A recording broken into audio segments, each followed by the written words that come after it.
HKUST is a university of global standing, diverse talents, and a strong spirit of societal contributions. We also have many amazing stories to share. Being here, science and engineering, business, humanities, and social science, they're all within reach. HKUST has one of the most international environments in Asia. It's also about nurturing global leaders. Here, the students are not only dreamers, but doers who are proud of making things happen.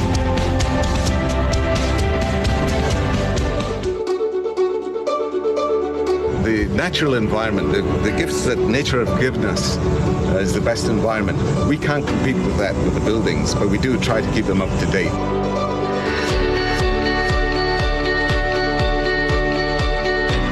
As a new scientist, I often come up with new ideas as I bump into my colleagues in the corridor or in the coffee shop. We're free to think across boundaries. That's the way toward greater diversity.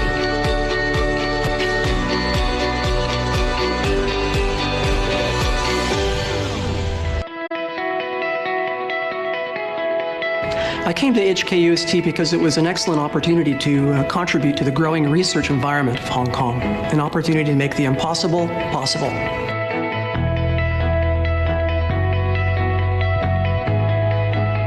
Our dreams were shaped here, and UST helped us to make them come true. We would like our students to understand who they are and what their potential is.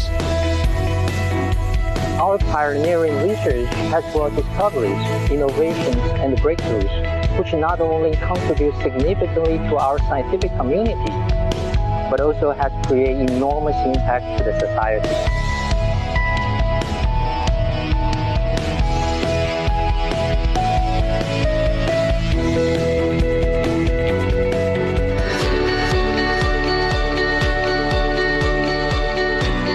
Our vision actually extends beyond the region. The Hong Kong University of Science and Technology is connected globally from east to west. Our partnerships are extremely strong with institutions from both inside China and the rest of the world.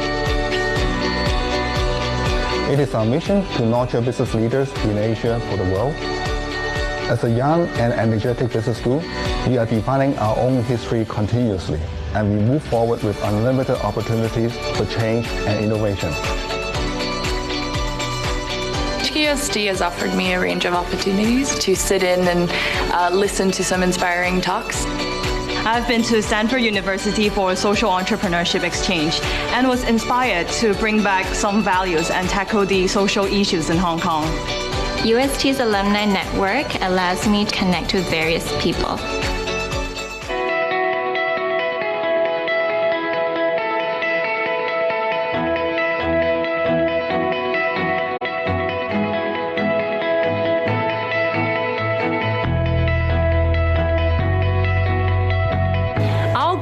Is to help students to understand human needs, to understand what the world needs, and to provide a good solution with integrity, with compassion to help the world. We encourage our students to help and service by offering them opportunities to go out through matching their skills and abilities to the needs out there.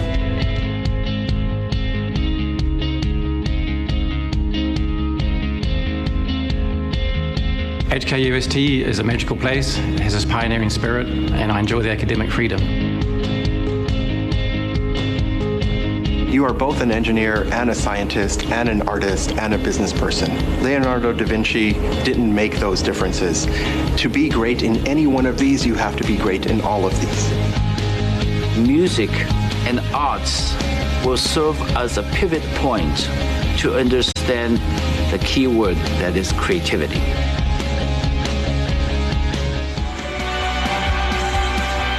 HKUST will inspire you to create, to connect, to contribute, and explore possibilities and help you build on them. This is HKUST.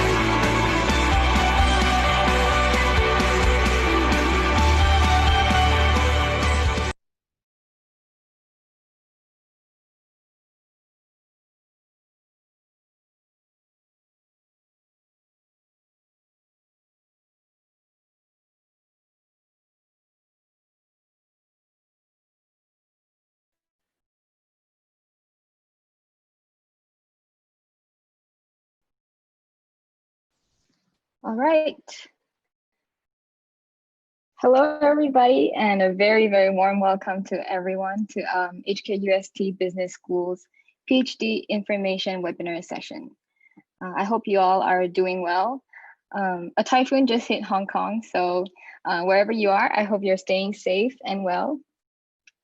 Now, I'm sure all of you have tuned in today because you are interested in our PhD programs at HKUST Business School.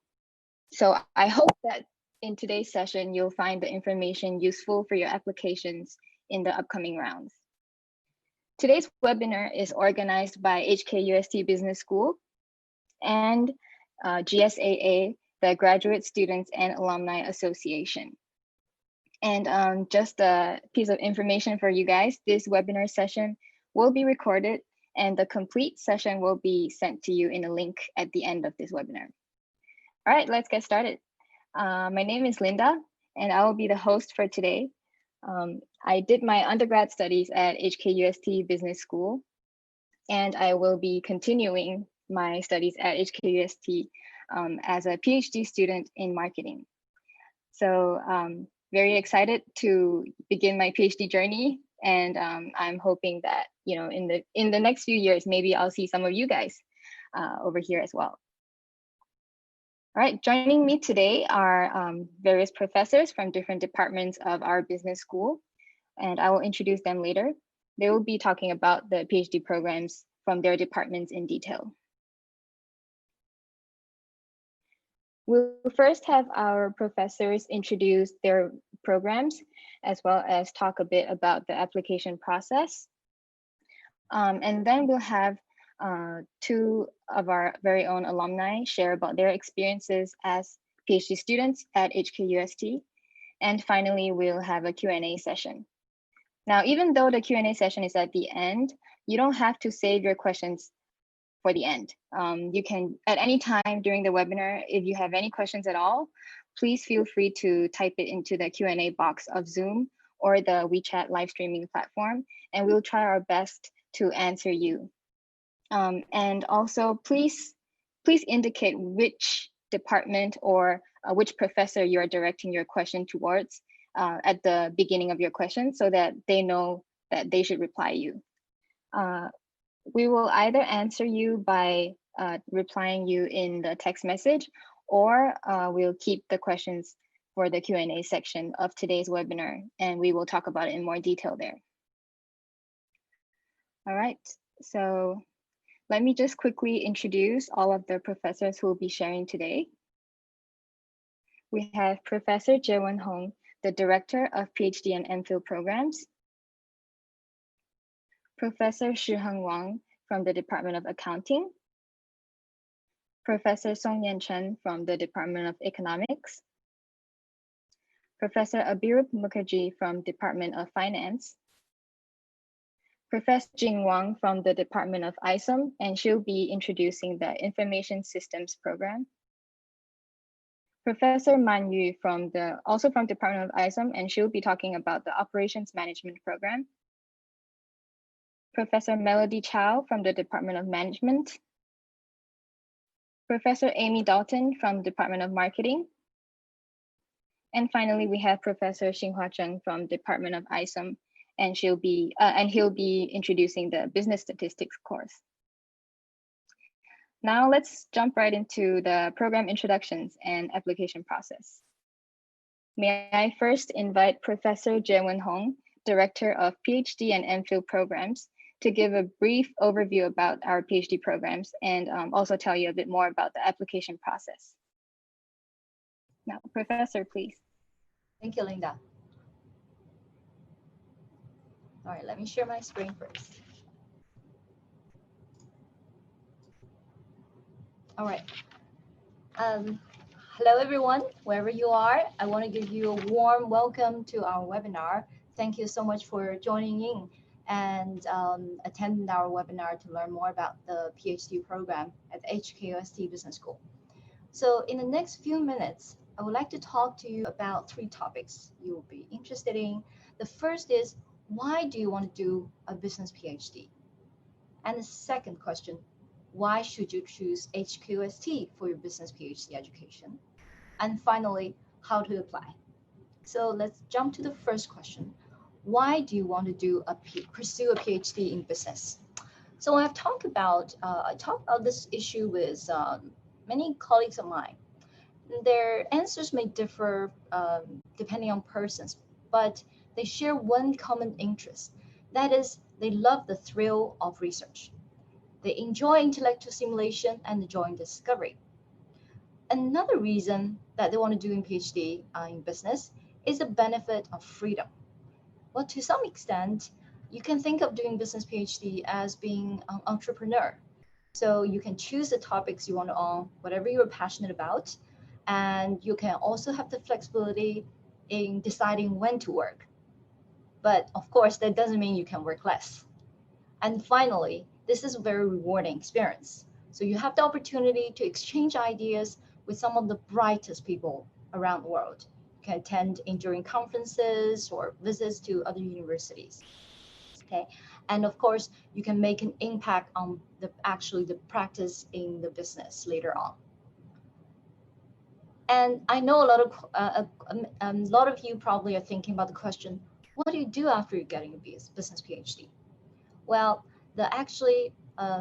most of the graduates from top business schools, including HKUST, they actually go on to become professors at other top business schools globally, business schools globally, where their primary responsibilities are doing research and teaching.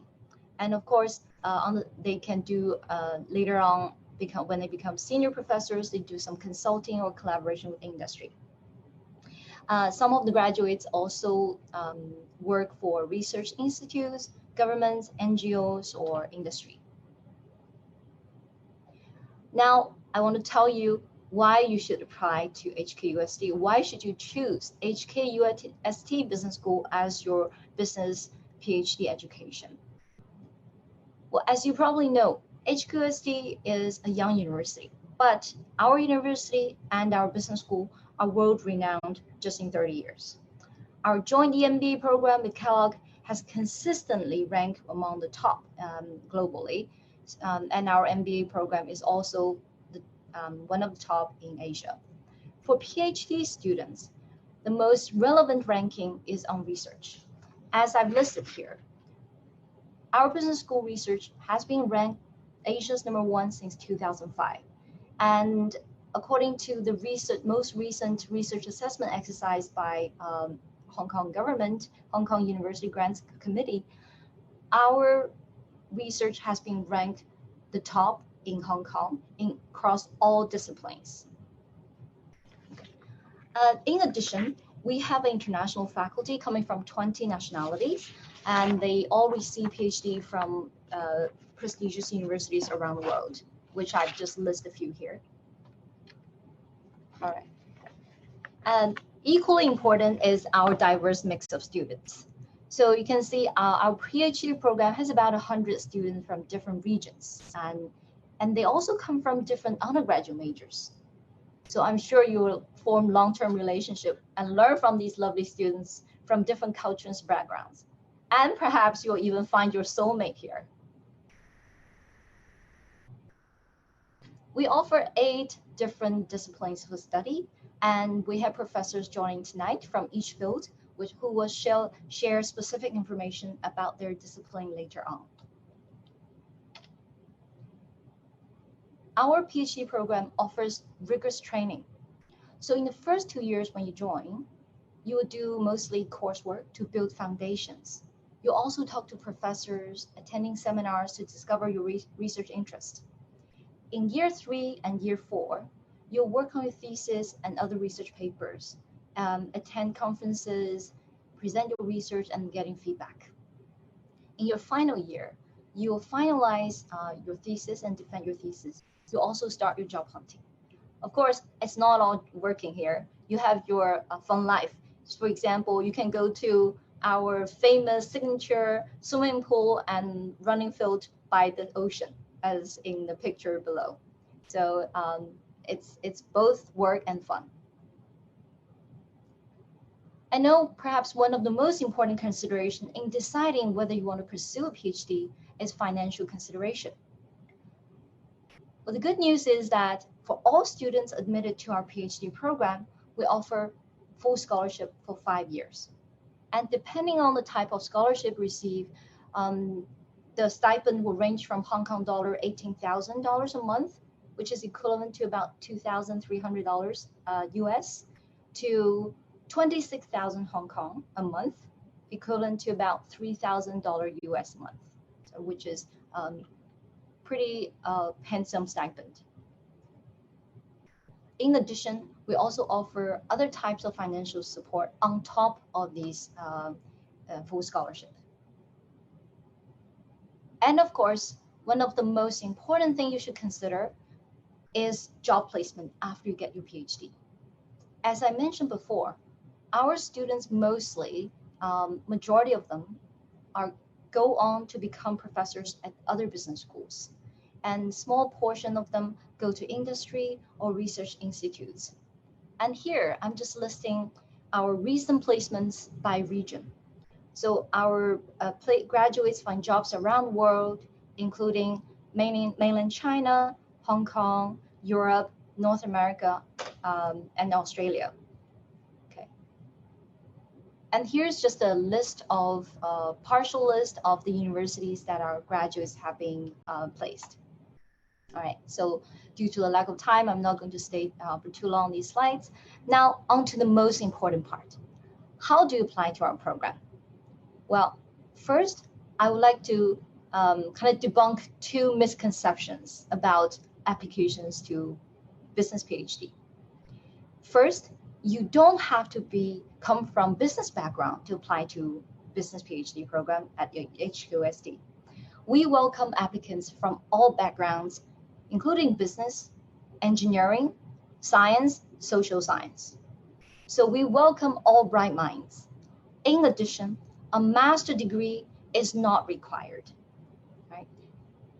So this is a list of application materials, but you can find more detailed information about it from the application website. I want to spend a little bit of time talking about the two admission schemes. So there are two admission schemes. One is the regular PhD admission scheme, and this is a scheme that offers regular postgraduate studentship, which is at $18,000 a month for 5 years. Okay, that's $2,300 US. The other application scheme is called Hong Kong PhD Fellowship Scheme. This is established by the Hong Kong Research Grants Council, and for the first 4 years, you will actually receive an even higher stipend, and for the 5th year, you will receive the regular postgraduate studentship. Okay. This is the most important part. I want to draw your attention, and you probably want to take notes. That's the admission timeline for the fall 2020 intake, which means you can apply as soon as next month. So earlier I mentioned there are two schemes, right? One is the HKPFS scheme, which is more competitive and offer higher stipend. That is open from September 1st at noon to December 1st at noon.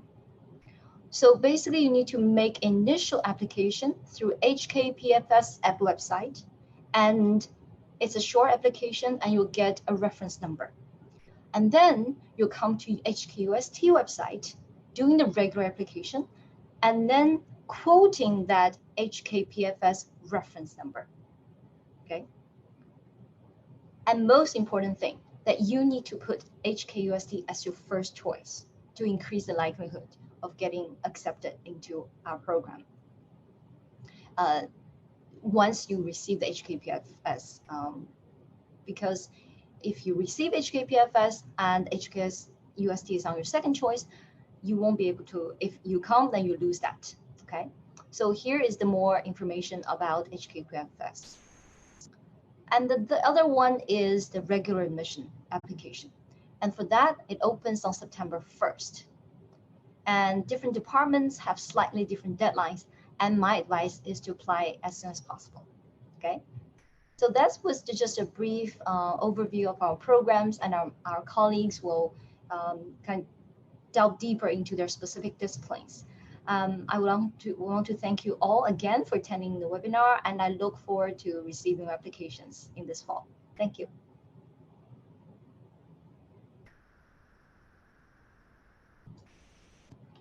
All right, thank you, Professor Jae-won Hong. Now we'll go into,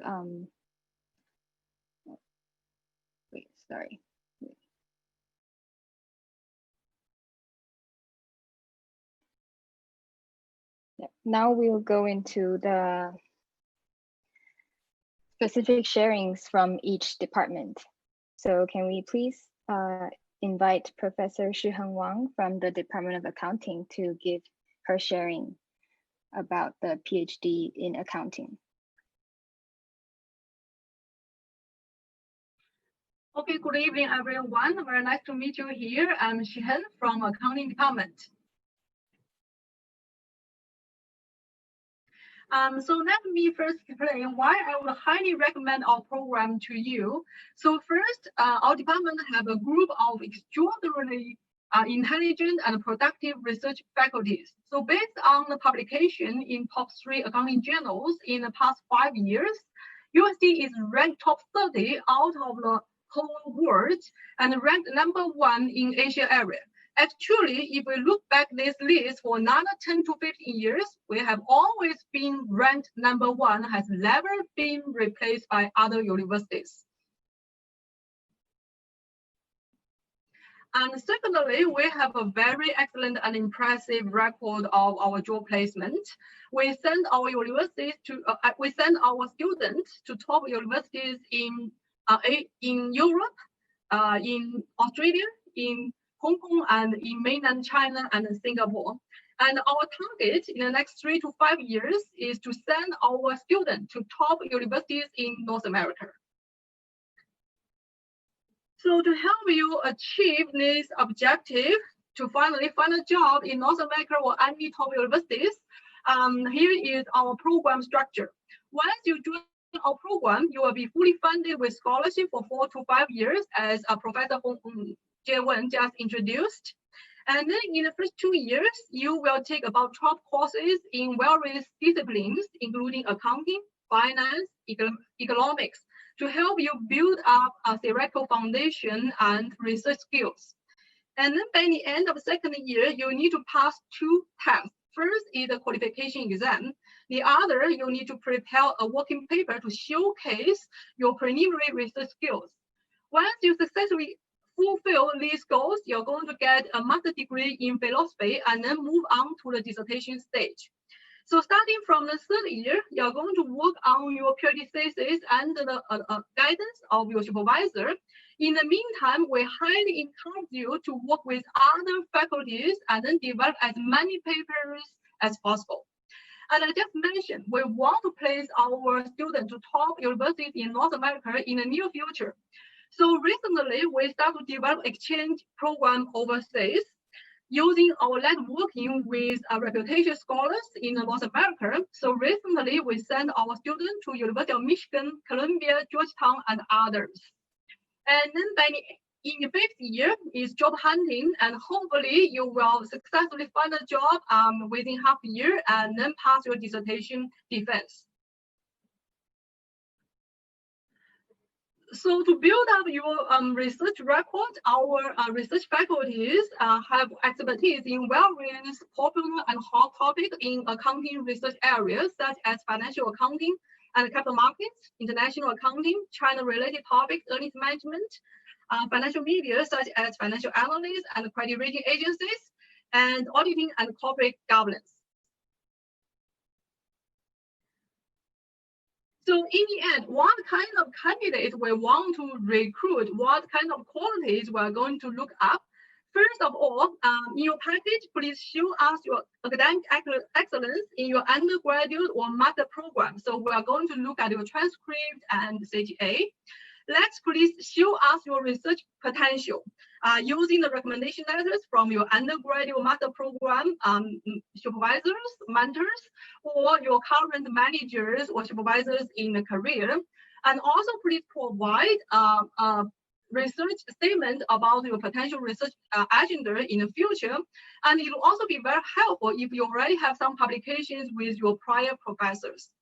We're also going to look at your communication skills in both written English and oral English. So we will highly recommend interview to take GRE or GMAT test. In the meantime, after the first round of screening, we're going to invite the highly potential candidates for an oral interview using either online Zoom meeting or face-to-face meeting. And also, please show us your maturity if you have working experience or very rich set of actual curriculum activities. In the end, please convince us your determination, courage, and perseverance to pursue PhD program. So that's everything about our program, and welcome for your application, and I hope to meet you in the near future. Thank you. All right, thank you, Professor Wang. Now we'll be moving on to the Economics PhD program, which will be introduced by Professor Song-Yan Chen. Okay, thank you. Welcome. I'm from Economics Department, and maybe could you move? Yeah, a very simple, some very simple slides, just only 2 pages. Okay, the first page covered 2 parts. The first part is that what kind of applicants we're looking for. Okay. So as stated earlier at the accounting and the general school as a whole, we welcome applicants, whether you have a bachelor's degree or master's degree, okay, with a diverse background, whether you're a science student, a social science, engineering, and business background. And what we're looking for is basically those with good grades and interest in economics and dedication with a curious mind. Now, in terms of what kind of research program the PhD student is expected to perform, well, what distinguishes the research at the PhD level from the undergraduate study is that at the undergraduate study, basically you encounter general ideas, understanding of different aspects of economy, whether at macro, micro level, but at the PhD level, you are supposed to conduct more solid technical analysis, including theoretical research or empirical research. For that, typically involves fairly sophisticated analysis involving highly quantitative skills. So we do have a, if you do have a sort of a good quantitative background, it will serve as a advantage on your part. And by the way, while prior research is useful, but is not particularly essential. Okay, then all right, next page, please. Well, the department, in particular, and the school as a whole, provide very supportive environment.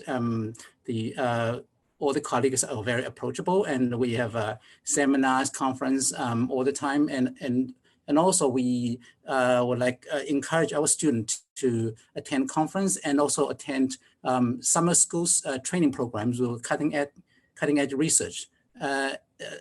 In particular, the department actually provide financial support for you to attend conference and summer schools and training programs to pick up the frontier research topics. Okay.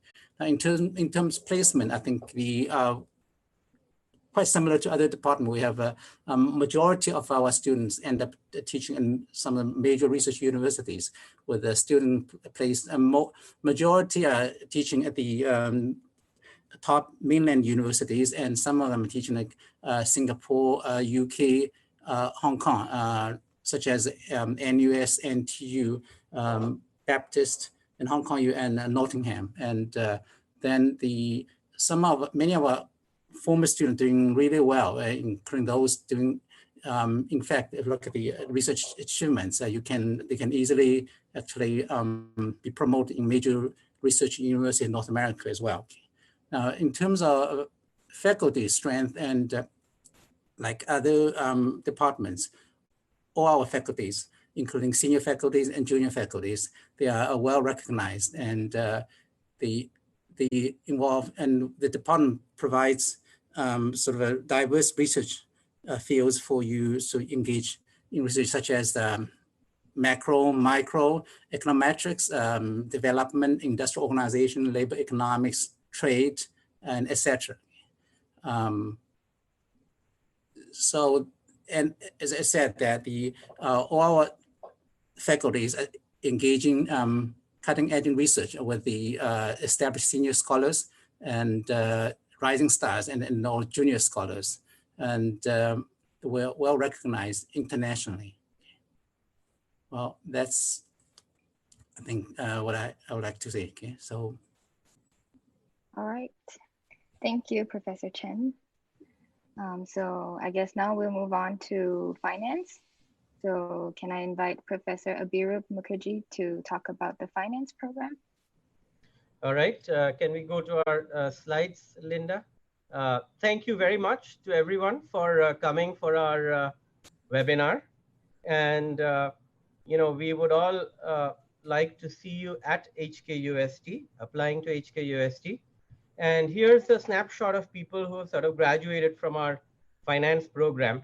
And as you can see, they are a very diverse group of students. Both we get our students, a lot of them from the mainland, from India, Korea, and other places all over the world. Now, in order to introduce our program to you, let me start at the very end of the program. So you might want to look at places where we have, you know, our graduates have gone on to take on academic jobs. So they've become professors in a wide variety of schools all over the world. And you'll hear from one of them pretty soon. And what you can see from this list is that this is not only the best record in Asia, and I don't think even our competitor schools will argue with that. It is actually better than many schools ranked, you know, I wouldn't claim in the top 10, they certainly do better than us. If you get an offer from Harvard, you should definitely go there and not come to UST. But if you thinking about schools like, you know, I'm not going to name names, but UT Dallas and other schools in that range, you should check their placement records and figure out, you know, who's actually done better. And so, Linda, if you can move on to the next slide. The reason why our students do well is because they are very good in conducting academic research of the highest quality. So here I am just listing student publications from HKUST Finance Department. This is just papers published by students in the last 5 years. And I'm not listing all student papers. I'm only listing papers that were started at HKUST. So these are papers that were written when the person was a student in the HKUST program. And you see, there is a wide variety of the topmost journals in finance, and then there's some in economics as well. And this is not a full list. Lakshmi, for example, has a forthcoming JFE, which is not listed here. The reason, Linda, we can do this is because our students are not just research assistants to professors. This is going to be a key differentiator of our program from other programs. You know, we don't treat the PhD program as a, you know, as a supply chain where we have a supply of good quality students who work as RAs on our projects. And, you know, that's how the papers come. If you look at my list here, many of these papers are published by students, either they're single authored papers or they're written exclusively with other PhD students who are peers. And that's exactly what the market cares about. So Linda, if you go on to the next slide, please. So now if you think about just numbers, which we don't want to restrict ourselves to, because, you know, research is not about counting numbers. It is about doing stuff that you find interesting and which has an impact on society. So if you think about impact, this is not impact for professors' research. I'm talking about media coverage for research conducted by students in the HKUST Finance program. And this research in the last 5 years only, I'm not going beyond that, has been covered by the Financial Times, the Wall Street Journal, the World Bank, Forbes, and the CFA Institute. These student papers have been awarded many different prizes. And this is just to say that it is possible to do world-class research in Asia, in China today. You don't have to go to the US if you want to become a top professor in a top school. Last slide, please, Linda. So who do we want? You can look up, there's no hard and fast criteria. Jivan and Shiheng and Songnian have done an excellent job describing the type of people we also need in finance. So I would just say we want you to do independent research, not just extend existing research, not just work on my or my colleagues' ideas. Our faculty here is world leading, but we will collaborate with you, but we will help you nurture your idea, because the PhD program is about you, not me. Be ambitious, ask important questions, questions that society cares about. Be creative, ask interesting questions, and answer these questions in novel, new ways, which we have not seen yet in the literature. And you must come with the quantitative ability to solve problems. Finance is a quantitative skills. Largely, most of our applicants are good in quant. So the last thing, and this is the most important thing, we want people who enjoy research, who don't do this to get a job or to keep a job. They do this because they want to make a difference in society and they like doing this. Thank you very much. I'm here for your questions. All right, thank you. And just a reminder to everybody, once again, like if you have any questions at any point in time, please just feel free to type it into the Q&A box. We'll move on now to Professor Jing Wang, and she will be introducing the Information Systems program at HKUST. Hi, everyone. This is Jing Wang, the coordinator of Information Systems PhD program. So first, I will give you some information about our faculty and research. The IS group is in the ISOM department. Currently, we have 14 tenure-track faculty members. Our group is ranked number 8 in the world for publications in the 2 most prestigious IS journals for the past 5 years. We have 5 faculty members who are currently serving on the editorial board of top IS journals. Next, please. Most of our PhD graduates found a tenure-track position after graduation. We have placed our students in various top universities in North America, Asia, Australia, and Europe.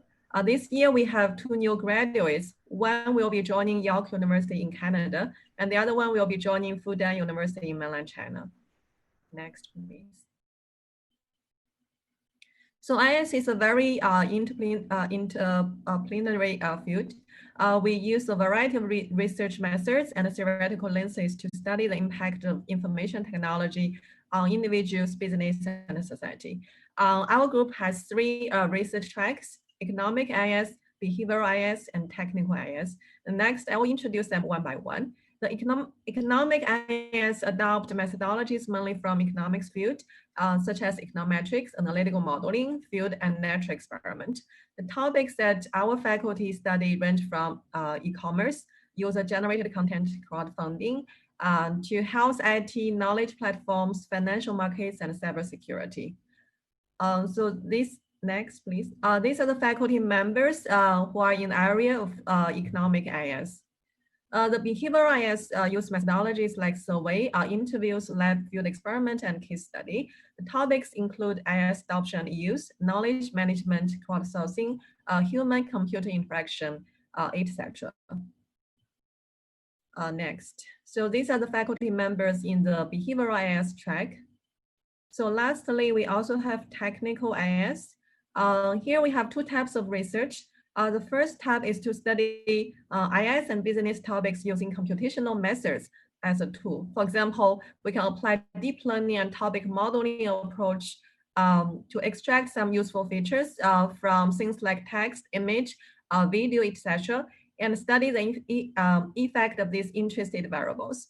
And the other tab is similar to CS and stats, where the focus is to design state-of-art algorithms to solve problems. So these are the faculty members in the technical IS. So who can apply?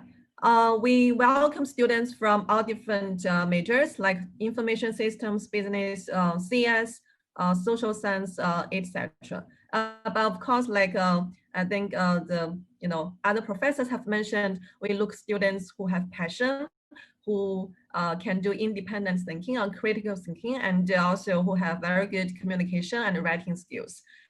So that's it. If you have any questions, you can ask me in the Q&A session or send me an email afterwards. Thank you. Thank you, Professor. We'll now be moving on to the Department of ISOM in Operations Management. So can I please invite Professor Man Yu to talk about the PhD in Operations Management, please? Okay. Hello, everyone. Good evening. My name is Ma Yu, and I'm the PhD coordinator in Operations Management at HKUST. So the OM PhD program at HKUST is a premium program for innovative research. Our faculty has been consistently ranked top 20 in operations management research worldwide. So there are 3 main research areas in our OM department. First, supply chain management. So here we examine a wide range of important issues in supply chains, such as inventory management, information, collaboration, and coordination. Second, pricing and revenue management. So this lies in the interface of marketing and OM and studies important business decisions related to pricing, capacity, consumer behavior, learning, and etc. And last but not least, business analytics, which applies state-of-art analytical techniques to explore operational data and gain insights into real-life OM problems. Next, please. So here at the OM department, we are proud to have a world-class faculty. So we have 5 full professors. All of them are recognized worldwide as leaders of their research fields. Because of this, all of them have been serving, have been invited and serving on the editorial boards of various top journals in operations management, such as management science, operations research, and manufacturing and service operations management. So Professor Shaohui Zheng is the leader of our OM group and also the head of the whole ISOM department. So he is an expert in dynamic inventory control and has been serving as an editor for operations research, one of the flagship journals in our field for more than 15 years. So Professor Albert Har is a distinguished chair professor and a leading researcher in supply chain management. He has been serving on the editorial boards for MS, OR, and AMSOM for 20 years of now, right? Next, please. So in addition, we have 3 associate professors, including myself. Next, and next, please. And 2 assistant professors. So all of us hold PhDs, previous, yeah. So all of us hold PhD degrees from top business schools in North America or Europe and are active, productive researchers in our respective research fields. Next, please. So all of our PhD students receive very solid training in various quantitative research methodologies and techniques, ranging from basic statistic modeling to advanced stochastic analysis and economic theories. In addition, they spend 3 to 4 years conducting independent research guided by our faculty. So these courses and research experiences prepare them well for a successful career in academia. By the time of graduation, most of them have papers either accepted or in the pipeline for publication on top journals. So thus, our students have been doing quite well on job markets. For a few examples, our graduates have been serving on the faculty of the Chinese University of Hong Kong, Huazhong University of Science and Technology, Xi'an Jiaotong University,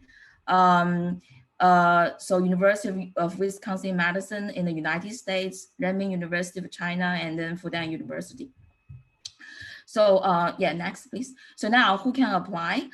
In fact, there is no restriction in terms of your major, no matter whether you are a student in business, engineering, or science, as long as you are interested in OM and have a strong quantitative background, we welcome your application. So if you have any question during your application, feel free to drop me a line anytime. So I'm looking forward to receiving your application and to welcome you to the department. Thank you. Yeah. Thank you, Professor. And now will be for Department of Management's turn. Let's have Professor Melody Chow talk about the PhD program in management. Great, thanks, Linda. So I'm going to introduce briefly about our PhD program. Next slide. Next, please. Yes, and the next one. So I'm going to start with just giving you some overview about the kind of topic our program cover. Generally, under Department of Management, we have micro and more macro research. For macro research, you can see it more as taking more sociological approach. And for macro research, we tend to take on a more psychological individual level approach. And under the macro area, there are research that focus on organizational theories or strategies. And under micro is more about organizational behavior and human resources. Next slide. And as you can see, we also, just like all the other departments, we have well-renowned faculty that graduate from world best programs. I'm not going to say which one is the best, so we are all from very good programs in different places and mostly from the US. And in the next slide, so basically, in terms of a research interest, for the more macro area, our research tend to focus more on topic, for example, like top management team, innovation, creativity, corporate governance related issues, entrepreneurship, social network. For the more micro-focused topic, more on the psychological aspects, we look into area like cross-cultural management, judgment, decision-making, conflict management, negotiation, and many more areas. And in terms of the achievement or the representations of a faculty member in terms of the recognition in the academic area, all faculty members are very well recognized in the academic area. And out of the 19 faculty members that we have, actually all of us together sit on over 20 editorial boards on various journals, top journals in management area. Here we just have space to list a few. So for example, Academy of Management Journal, Academy of Management Review, Administrative Science Quarterly, Journal of Applied Psychology, Journal of Personality and Social Psychology, Personnel Psychology, and many other journals. And also, besides having the academic recognitions, our faculty members' research is not only having impact in the academic area, but a lot of our research are actually covered in popular news media outlets. So for example, it was covered in outlets around the globe, like New York Times in the US, Huffington Post, BBC, British Broadcasting. Our work also covered in places in India and also in Israel. So basically, our research is not only recognized in academic area, but also have drawn a lot of media attention and also have actual impact. In terms of diversity of our student body, we have very diverse student body, both in terms of where student came from and also in terms of the training. And so in the next slide, what you see is that in terms of demographic, we have students coming from China, mainland China, India, Italy, Korea, Singapore, US, from a lot of different places. And another part of it is that our student is also very diverse in terms of the background training. And so some of them have bachelor's degree and they come into our 5-year program, 2+3 year program. And some of them might come in with a master's degree. It varies quite a bit. And they have their background that range from technology management, business, finance, accounting, human resource, psychology, engineering. So it's a very broad range of background that our student came from. And they all came from different institutions around the world. And here again, I'm not going to name each of them. I just list a few of them as an example here. And in terms of our student placement, in all these past years, we were able to place our student again in different parts of the world. For example, in Australia and Germany, in France, of course, a lot of top universities in mainland, and also a lot of universities in Hong Kong are also taking in our students, and also we place our students in the US and other parts of the world. So our student network is pretty wide. And next, please. And so in terms of our student and faculty member interaction, we always encourage our students to work with multiple faculty members. And so we have a very collaborative relationship among faculty members, colleagues, and students. And so the goal for us is to actually nurture the student and help provide a supportive environment so that they can work with each other and also work with different faculty members. And our students also take initiative in initiating their own brown bag seminar. And in terms of resource and support, as you can tell from previous what I mentioned a few minutes earlier, our research is very wide range, from very individual psychology focus to a very broad, more general sociological focus. So we do research in the lab, behavioral labs, and also some of our colleagues does research in the field. And so we have the resources to support a wide range of research. And in the next slide, we have more information for you. So if you would like to know more about department, or if you would like to know more about a faculty research, feel free to check out this website. And if you have any further inquiry, we have very limited time here today, but feel free to contact me or our colleague. Our email are here. And also for those of you who are interested in working with a particular faculty member, feel free to reach out to them and also get in touch with them to get a sense of their work and your interests. And that's all I have for today. So thank you. Thank you, Professor. We'll now be moving on to Professor Amy Dalton from the Department of Marketing. Please introduce the PhD program in marketing. Thank you, Linda. As Linda mentioned, she's our new incoming PhD student. So it's and Jaywin also is from marketing. So this is a bit of a family affair for us. Okay, so my name is Amy Dalton, and I'm just going to briefly go over, I'm actually going to try to address a couple of things that I've been answering in the chat while we've been going, inserting those comments while I'm talking through the slides. So to begin, who are we? So within our faculty, there are 15 of us. It's a very, sorry, I have a cat. It's a very international group. Everybody in our department has come from schools in the US and Europe. Why does that matter? Typically, the top journals in marketing are journals that come out of the US. And so having people who understand how to publish in those journals becomes a real asset, especially for students who want to place in top universities. You have to publish in those kinds of journals. So what are the top journals in our field? Within our department, we have a couple of people who are serving in editorial roles. Anirban, who's the editor of the Journal of Consumer Psychology, which is one of the top consumer psychology journals. Jaydeep, who's an associate editor at the Journal of Consumer Research, also an A journal in our field for consumer behavior. And I'm an associate editor at the Journal of Consumer Psychology, where Anirban's an editor, so also a family affair. In addition to the faculty, we of course have our existing PhD students. There's 14 of them. Again, a pretty international bunch.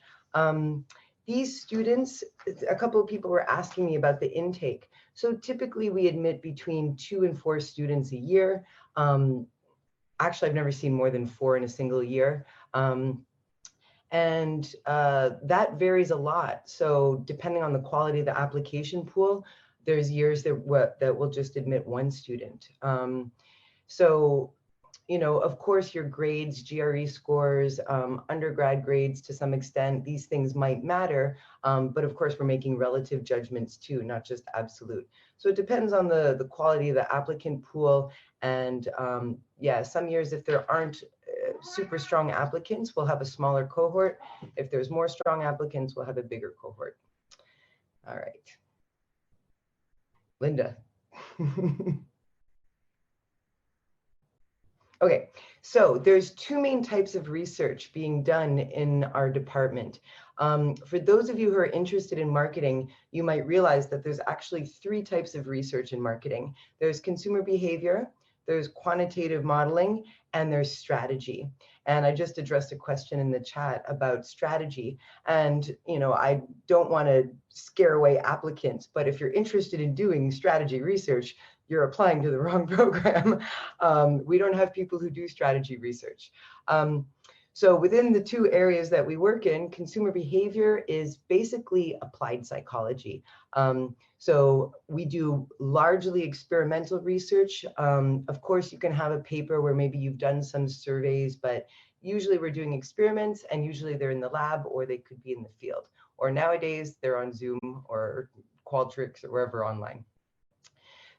So that's psychology research. And then modeling research, there's basically two tracks. So some people are interested in analytical modeling. So actually, well, as the name suggests, analytical models based on economic theory. Other people do empirical modeling, so based on data sets or possibly on field data. And within these areas, we have both analytical modelers and empirical modelers. And I would say our department is about half CB faculty and about half quant faculty. Now, how do we do this research? We've got a great behavioral lab. So we moved into this new business school several years ago, and with it came this great new lab. So we have lots of state-of-the-art equipment, eye tracking, emotion recognition software, all sorts of interesting toys. And for people who need to buy data sets, we also have a Center for Marketing and Supply Chain Management through which people can acquire data. All right, now what would happen to you if you got into the program? So the first 2 years, you're going to do coursework. Also during the first 2 years, you're going to be rotated from faculty that will serve as mentors. So every 6 months, basically, you get rotated to a different faculty mentor, and you may or may not start research projects with them, but it's just to make sure that you have somebody that you can discuss things with. Most people do start research projects with their mentors. After the second year, then you start working on your dissertation. So then you end up tied to a certain faculty person. After your first year and your second year, you do summer papers. The summer paper of your second year is essentially your MPhil thesis. And at the end of the second year is when you also do a qualifying exam. So these first 2 years are very labor intensive, heavy on coursework, hopefully starting lots of projects with lots of different people, figuring out what you're interested in. And then starting in your third year, you start working on your dissertation. All right, next. All right, and here's where people have gone. So people place all over the world. So placements in Singapore, in Hong Kong, of course, the UK, Netherlands, the US, Australia. And my student Joyce just graduated and she's off to CAS, and you're going to hear from her in a minute. Joyce, I added you to the slide. So yes, so a lot of these universities, you know, Australia has a slightly different system, but schools in the US, and so does the UK actually, but schools in the US tend to have a system very much like the system that we use here at HKUST. So like the other professors were saying, representing the other departments, we actually fare pretty well placing students in the US if that's where they would like to be. All right, is that my last slide? So if you'd like to know anything else, of course, I'm sure you people have checked out our website, but here's the page for the website if you would like to check it out. And we look forward to receiving your applications in the fall. Yep. And I'm also looking forward to meeting any of the new marketing students. All right, we'll now have our last presentation by Professor Xinhua Zheng, who will be introducing the business statistics course.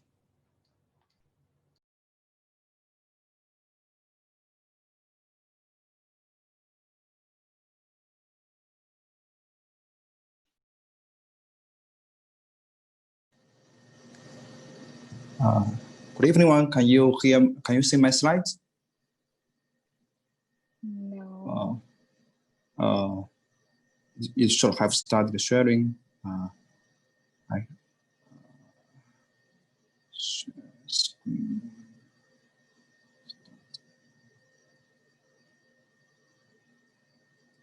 Okay. Okay. How about now? Okay. Good. Okay. Well, I'm Professor Xinhua Zheng. I'm here to share with you the business statistics PhD program. Now, business statistics is is not always present in business school, but nowadays it's becoming more popular, more welcoming. And the reason is because we are entering into the age of big data, and you want to ask, well, why would you want to pursue a PhD degree in statistics? And a simple answer, well, can be seen from a title of a talk that I personally like very much. So it's given by Xiaoli Men, and he's a world-renowned statistician and also the former dean of the graduate school at Harvard University. And his talk says about the statistical paradises in the age of big data. Now, the simple truth is that we are entering the age of big data, and because of that, almost all disciplines needs data analysis, and statistics plays an important role in many areas. For example, well, in business, all the giant tech companies like Amazon, Google, Facebook, Apple, and in China, well, Alibaba, Tencent, they are talking about big data, and each year they are hiring a large number of statistical PhDs. And well, in finance, well, finance is even more data-driven field. And well, in the stock market, there are thousands of stocks, there are thousands of funds, and thousands of derivatives. And natural question, the important question is, well, how do we choose among almost an infinite number of investment options? And here, well, statistics will play an important role, can help you make better decisions. So all the major financial firms and hedge fund companies are looking for PhD in stats.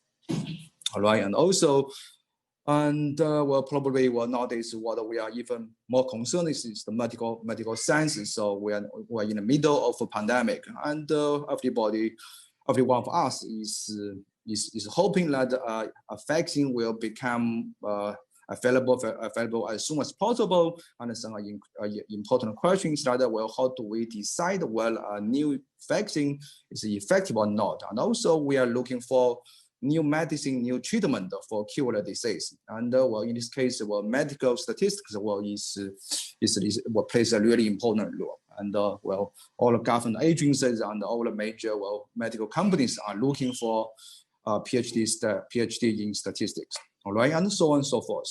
So the simple truth is that, well, the world is becoming more and more quantitative, and we are entering the age of big data. And well, our business school has top PhD programs in all kinds of fields, in finance, in accounting, in marketing, in economics, in IS or in OM.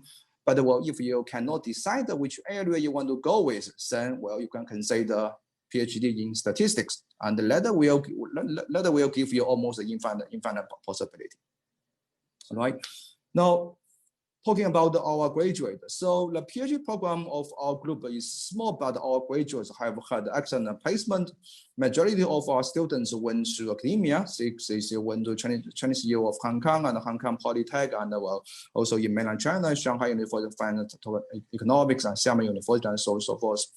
And well, more recently, our graduates will start to look for industry jobs. Well, actually, we say become more popular. Well, some of them went on to become data scientists, and some went to financial firms to become asset manager. All right, and so on and so forth. And now I will briefly talk about what our professors do. So we are people working on machine learning or statistical learning with applications towards finance or business. And then we have people working on high frequency data or high dimensional financial data, and the research in this direction has a direct connection to quantitative trading. And closely related to high dimensional data is the large portfolio management. All right, so this is of primary importance in fund companies and also in robot advisor companies.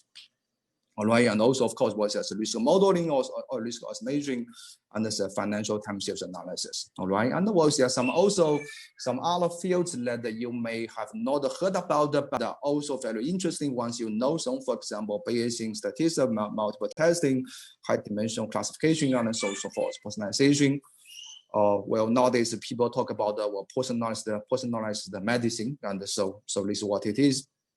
And it's a control theory, and it's a random matrix theory. All right, and well, as well, as a simple example, so I'm going to show you well what you can do with statistics. And so here's a very classical result, very classical problem in finance in portfolio theory. So we talk about well how to optimize of a portfolio. Basically, you are given a large number of assets, or say stocks, and then you want to, and then you have a given risk constraint, and you want to find the optimal location to maximize the return. So this is a very well formulated problem, but well, turned out that when you have large number of assets, well, the problem remains long open.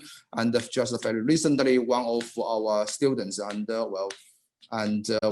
our colleagues and I myself solved this problem. All right, and so that's about well, PhD in business statistics, and I'm looking forward to your application.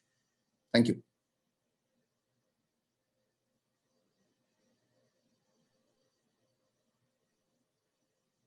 Thank you, Professor Chen. That's the end for the professor sharings, and we'll move on to the alumni sharing.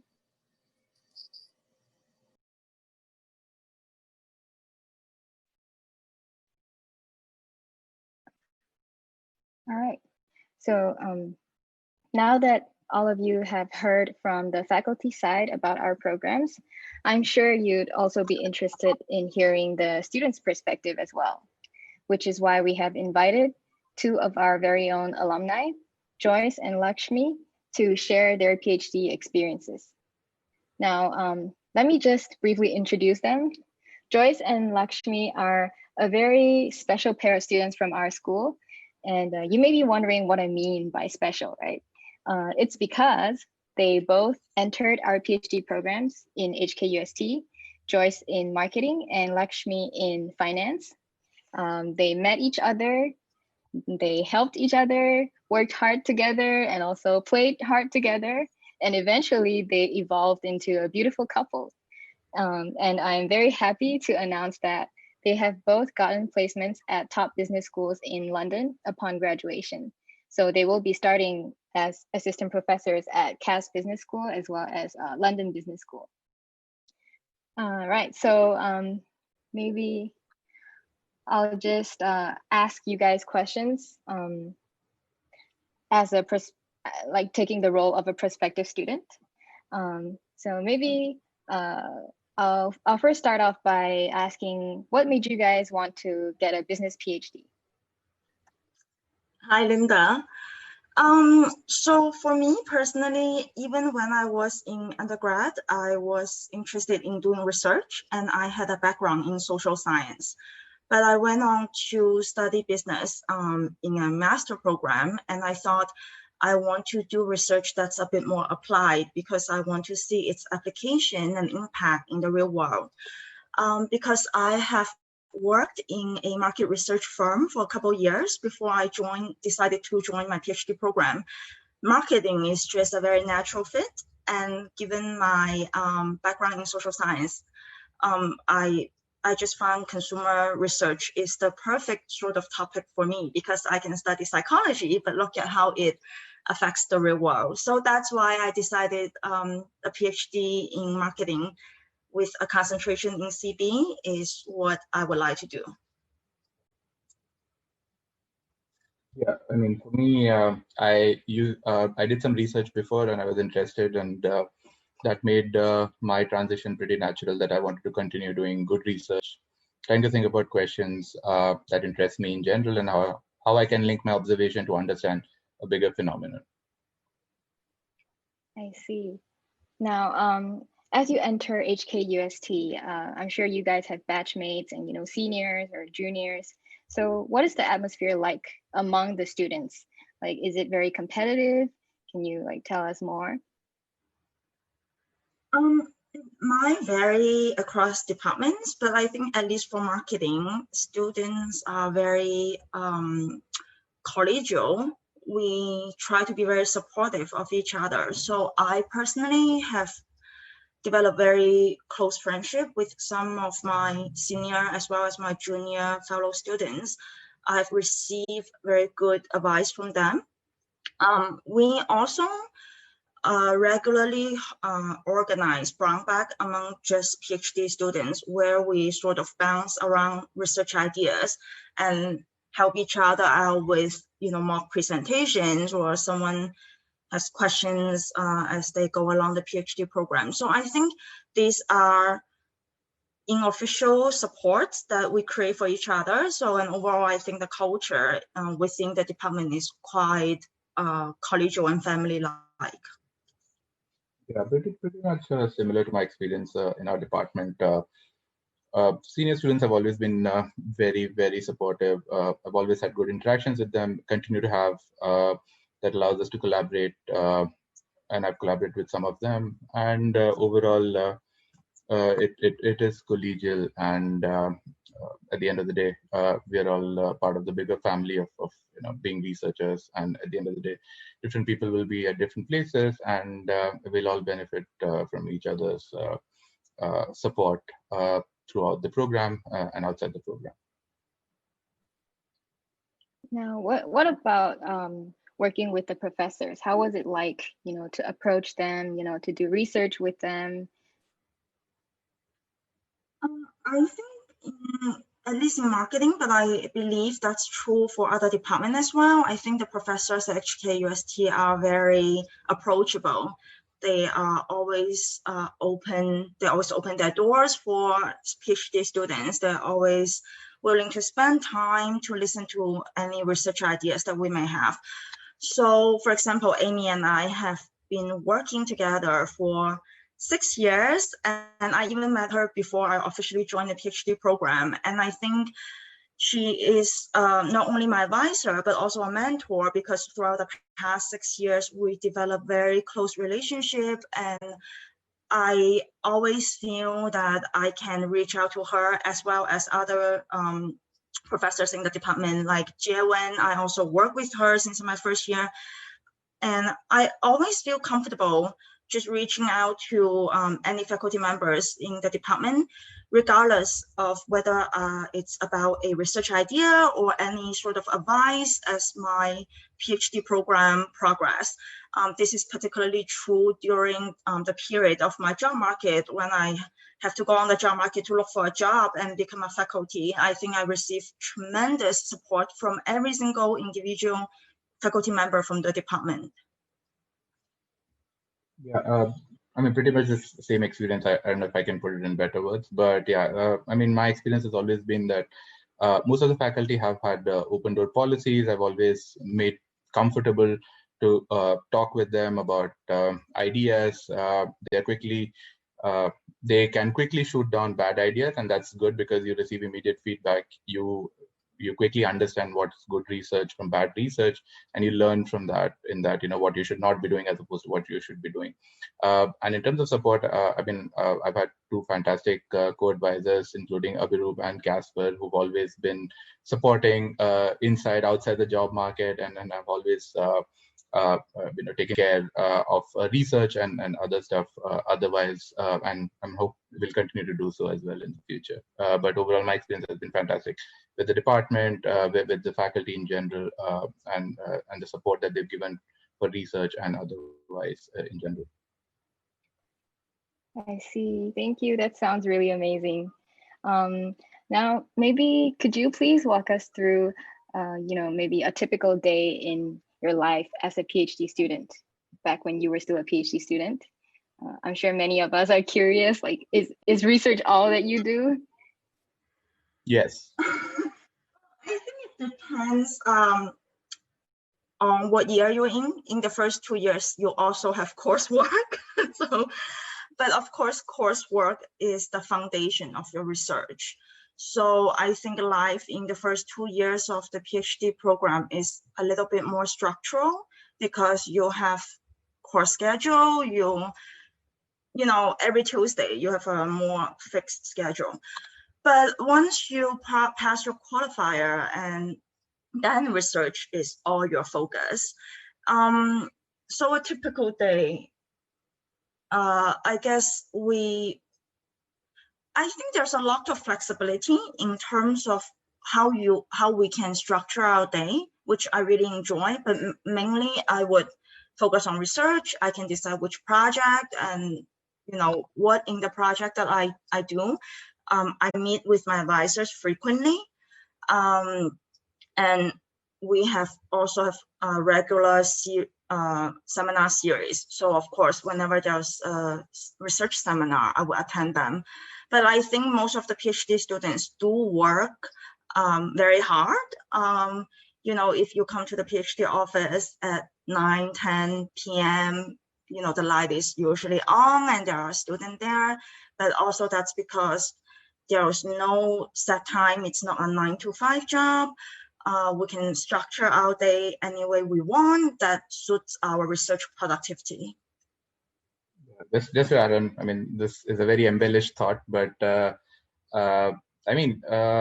research thinking has no boundaries. You can think 24 hours, you can choose not to think at all. So a PhD program is very personal. You'll have to decide how you want to structure your day. You can think about it as a job. You can think about it as something that consumes your life. At the end of the day, what matters is you're able to think about big questions, you're able to answer them, whatever it takes. If you're more productive in working on 9 to 5 schedule, that's fine. I know people who work 24 hours are claimed to do so. You can work 7 hours efficiently. So different people have different modes. You have to tune yourself to those modes, and it'll take a bit of tinkering, so on and so forth. That's where it helps if you already have some research experience or some experience in trying to understand what is a good question, what is a good research question, and what journals are looking for. That allows you to transition to the process a lot more smoothly. If you don't have it, you'll have to spend a lot more time figuring this part out. At the end of the day, it's your own personal journey, and you'll have to figure out along the way and define what success means to you in this program. If that doesn't necessarily, according to me, mean that it has to be a set goal of XYZ things, but along the way, it gives you enough time in a PhD program of 5 to 6 years to figure that part out and decide the path along the way. Keep in mind, you can always have course corrections along the way, but always do communicate them with your advisor or with the program coordinator in general. All right, thank you. That was very insightful. Now, for the last question, what do you guys think was the best part about your HKUST PhD journey? And if you have anything else to add, just feel free to add. For me, I think it comes from the flexibility of research exploration. So, and I mean that in 2 ways. One is in terms of research topic. We are encouraged to explore all types of topics. I don't have to only work on research topics that my advisors work on. I am encouraged to approach any faculty member, to discuss anything that might interest me, and they will let me know if this is something worth doing.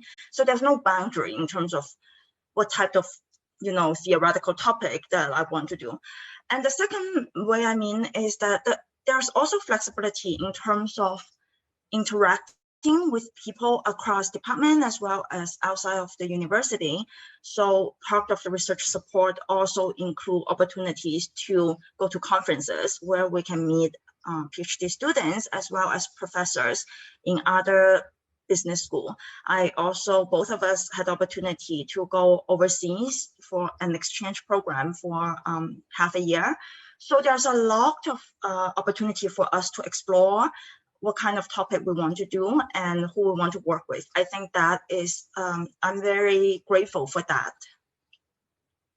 Yeah, pretty much mirror the same thoughts, and just want to add that in general, the program has tried being supportive, and they've listened to many of the comments that I've raised at multiple points about the program and what can be done to improve. And overall, the experience has been good. At least with my department, I can say that they've been very supportive and always have pushed me to do better, and have always supported me through the hilt.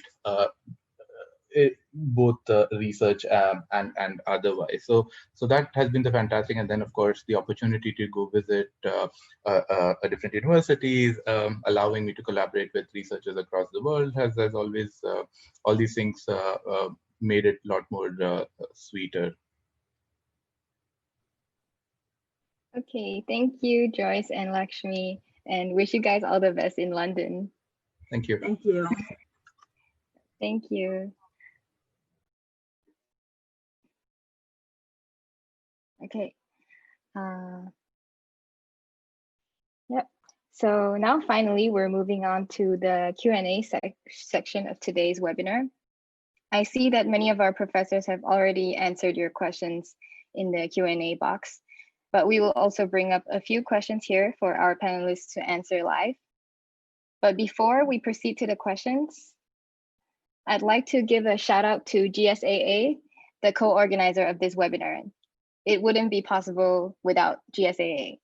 So GSAA is the Graduate Students and Alumni Association of our university, and they have organized many events for our PG students. They're always trying to help provide more information about HKUST to prospective students, such as by providing HKUST online tours, having program introductions and study experiences, research and job recruitment related lecture series, and etc. So if you're interested to know more, please use WeChat to scan the QR code on the screen right now to follow this group, the GSAA group, and you'll be updated on any of the new posts or events. So I'll give you guys some time to scan the QR code.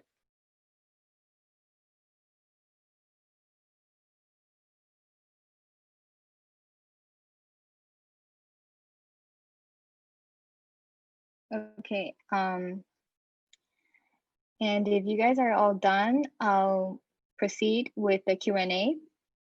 So,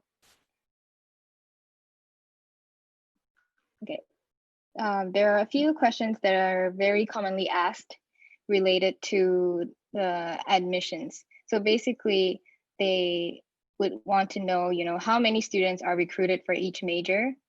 Do you still need to do an MPhil if you already have a master's degree? And how long will it take if you already have a master's degree?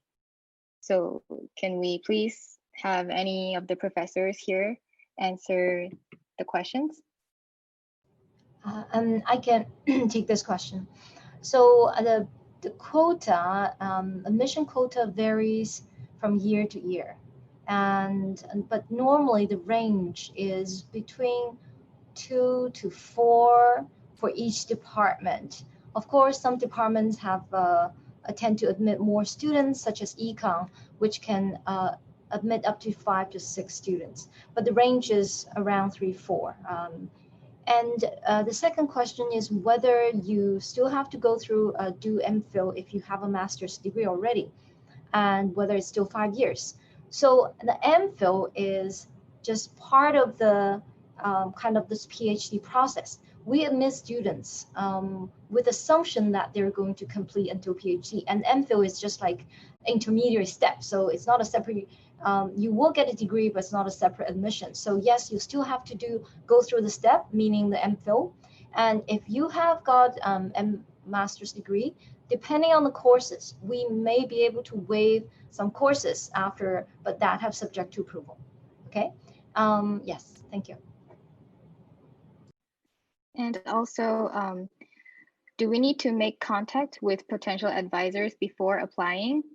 And will any RA experience be an advantage?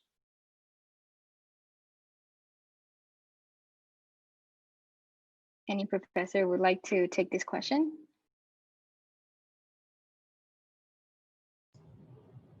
Abiru, would you like to take that question? You're on mute. You're on mute. Could you repeat the question, please, Linda? Okay. Sorry, I was sleeping. Yeah. Sorry, it's late. Do we need to make contact with potential advisors before applying? And would any RA experience be an advantage? Right. So this is a good question. I think a lot of you have this in mind. And the answer is, please contact a professor if you're genuinely interested in the research that that person is doing, or have a genuine question. You're trying to read one of his papers and you don't understand what was happening in table 12. or you have an idea that is genuinely related to this person's research. But contacting a professor ahead of time is not going to help you in any way get admitted into the PhD program. Unlike the sciences, in most business disciplines, we don't admit our own individual set of PhD students. We don't have any quota. The department as a whole takes a call based on the student's aggregate profile, which includes a variety of things. And we do not discriminate against anyone based on, what they say their research interests are or who they want to work with. Okay, thank you. Now we have a question for Professor Hong from Silva from Kenya. This student asked, you have said that all students are offered full scholarships. Does this apply to international students as well? Yeah, well, thank you for dialing all the way from South Africa. Absolutely, we admit students from every country, every continent, and if they are admitted, whether you are international student or local student, you will receive the full financial scholarship, as I mentioned before. So hopefully that helps you decide to apply to us. And here's the question to Professor Abhirup Mukherjee. A student asks if you're able to reveal the admission quota for international students and local students. No, there is no, sir, I'm not on mute, thank God. So there is no such quota specifically for local and international and any of this. We just try to take the students who we think are the best fit and the best equipped for the program. And also one more follow-up question. How do I know which professors are going to recruit students? Do I need to contact them ahead of time? Yeah. Right, so I think I've kind of addressed this. You don't have to contact anyone. No individual professor recruits any PhD students here. It's all done at the department level. So there's no individual professor quotas or anything like that as a result. All right, thank you. And now a question for Professor Amy Dalton. Do you guys have a GPA criteria? If yes, can you share? And how can one improve their profile to improve their admission chances?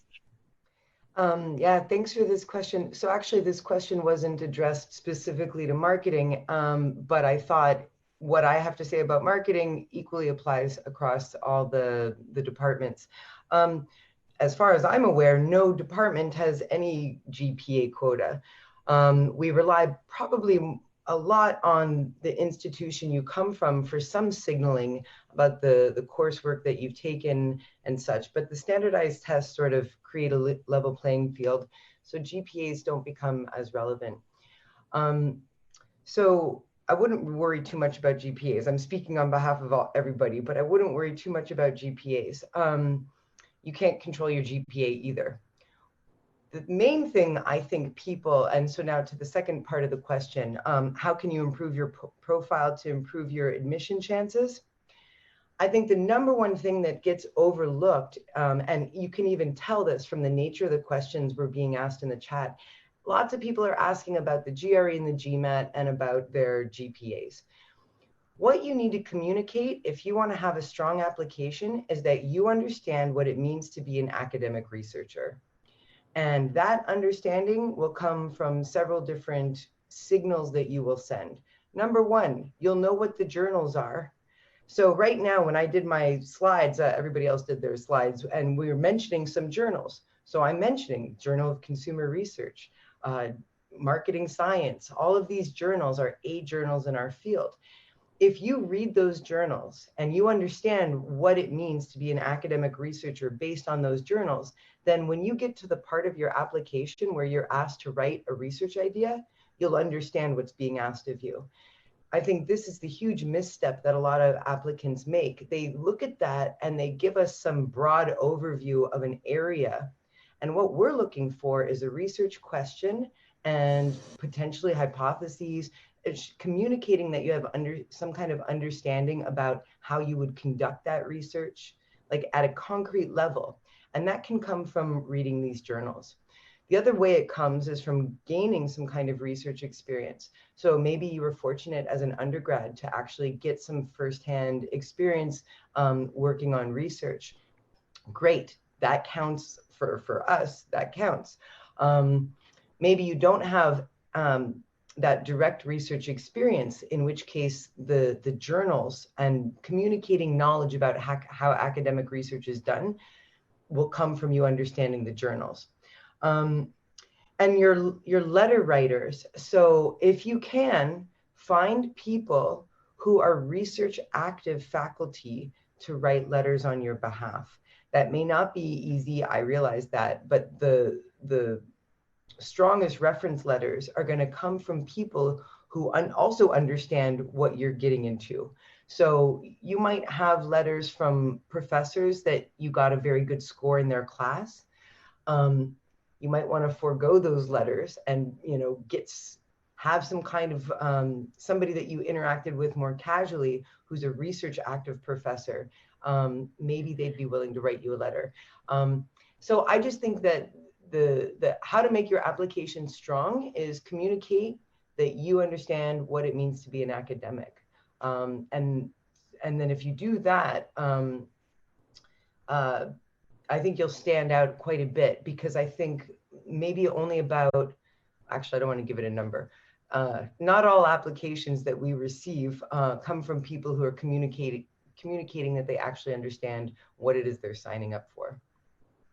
Yeah, that was the short answer. Thank you, Professor. We'll move on to the next question to Professor Song-Nian Chen. Is research proposal required for the econ PhD application? The short answer is yes, but with a qualified yes. And I think in economics, at least, I think probably also true in other disciplines, that when you come, we are not expecting you to jump into research right away. And typically you take courses for 2 years before you actually embark on high quality research. So we are not talking about research in general, but we just focus on high quality research will land you a job at top schools. So, but indeed it's part of the package, it's a requirement by the university. So if you have done research, then you should put down some of the research you have done. But if you're not yet done any research in economics, what you can do is that you can write a paragraph, short paragraph, and maybe half a page, highlight your interest and your understanding of economics, what kind of expectation. That will be okay, because once the package reaches the admission committee, will focus mostly on, most important thing will be good grades and solid quantitative skills. And also dedication, passion. Okay. Yep, I'm sure those are very important. We'll move on to questions for Professor Jae-Won Hong. Okay. Yeah, sure. So what does the teaching or training experience for PhD students look like? And do you guys take fresh grads? And will I have the opportunity to teach during PhD? Professor Jae-Won Hong. Maybe she disconnected. I can help answer this question from IA's perspective. In our group, actually, we provide some opportunities for students to teach, usually in the summer of their fourth year.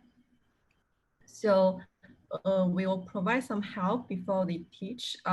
So for example, they can sit in the professor's classes to do learning by doing. So they can see how the professor is doing the teaching. And then later on in their summer teaching, we'll also assign some teaching mentors for the students. So they will give a real-time feedback.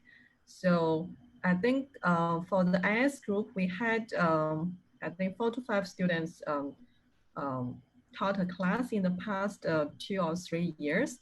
So actually, most of them taught very well, even better than the professors, so which is very impressive. Yeah, that's really great. Does Joan have anything to add?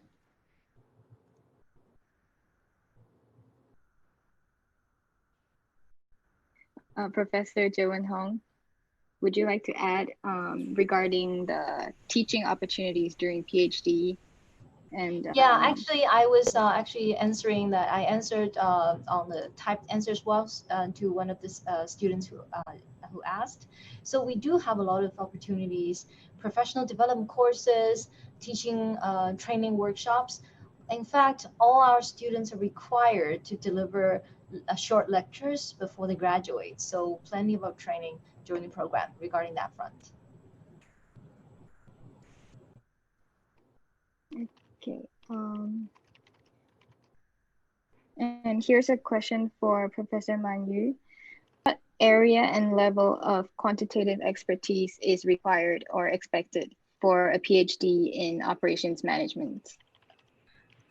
Okay, so we will actually hope to see students getting excellent scores in their undergraduate or graduate mathematics courses, just like calculus or like linear algebra, right? So if you have the chance to take some advanced math courses like stochastic processes or let's say econometrics, so those will be a plus, but like I said, you don't have to be majored in OR or OM to be considered, right? But at least we will see, we hope to see your excellent performance in those fundamental and basic mathematics courses, yeah.